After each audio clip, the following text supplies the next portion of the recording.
de valores éticos.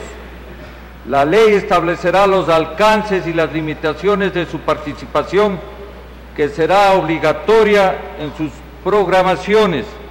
De esta manera se estaría dando cumplimiento a los 3 principios básicos de la comunicación social, que es educar, informar y entretener. En su orden, señor presidente, sugiero que estos conceptos se introduzcan en la Constitución como otros derechos dentro de la comunicación.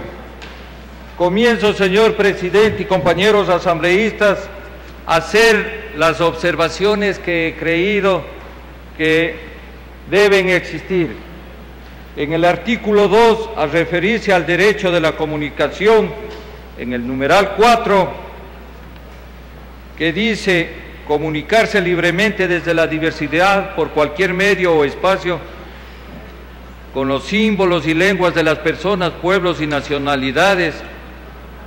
No se entiende cómo se puede comunicar desde la diversidad si esta palabra significa diferencia, semejanza, variedad o abundancia. No comprendo, señor presidente, cómo nosotros podemos, a través de la comunicación, desde la diversidad, hacernos. También la comunicación se expresa por cualquier medio y forma, no por cualquier medio y espacio como se señala. El espacio es muy amplio, es infinito. Considero que habría que ponerse desde cualquier medio y forma. Nuevamente, señor presidente, el mismo error presentan en muchos de los articulados del proyecto de la nueva Constitución. Basta decir con las lenguas de las personas y no de los pueblos y nacionalidades. La pregunta es, ¿cuáles y cuántas nacionalidades existen? ¿Qué entendemos por nacionalidad? Si existen varias, ¿qué derecho se le quiere atribuir a cada una de ellas frente al resto? Además, son las personas las que integran los tantos mentados pueblos y nacionalidades. En el numeral 6 del mismo artículo 2, que se refiere a la asignación transparente y en igualdad de condiciones de las frecuencias del espacio electromagnético, son con sujeción a lo establecido en la ley. Debería considerarse que siempre y cuando en la ley se establezca que el ordenamiento de frecuencias de radio y televisión no se les haga con el objetivo de premiar, presionar o castigar a los comunicadores sociales o a los medios de comunicación en función a favores o trayectoria de su línea informativa. Las asignaciones de frecuencias deben considerar criterios democráticos que garanticen una igualdad de oportunidades para todos los individuos en el acceso a los mismos. En el numeral 7 del mismo articulado, señor presidente, que se refiere a participar en el control social de la comunicación, de conformidad con esta Constitución y la ley, la utilización del poder del Estado en controles de comunicación es inadmisible. La Declaración Universal de los Derechos Humanos y el Pacto Internacional de los Derechos Civiles y Políticos, aprobados ambos por las Naciones Unidas, estipulan que todo individuo tiene derecho a la libertad de opinión y la de expresión. Este derecho incluye el de no ser molestados a causa de sus opiniones, el de investigar y recibir informaciones y el de difundirlas por cualquier medio de expresión.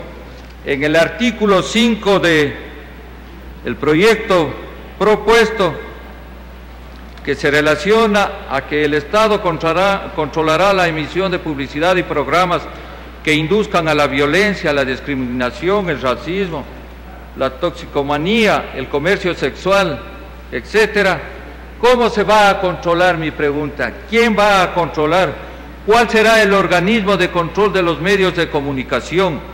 ¿Con qué sistema de valores se controlará la comunicación, la información, la opinión, los mensajes e ideas que se transmiten.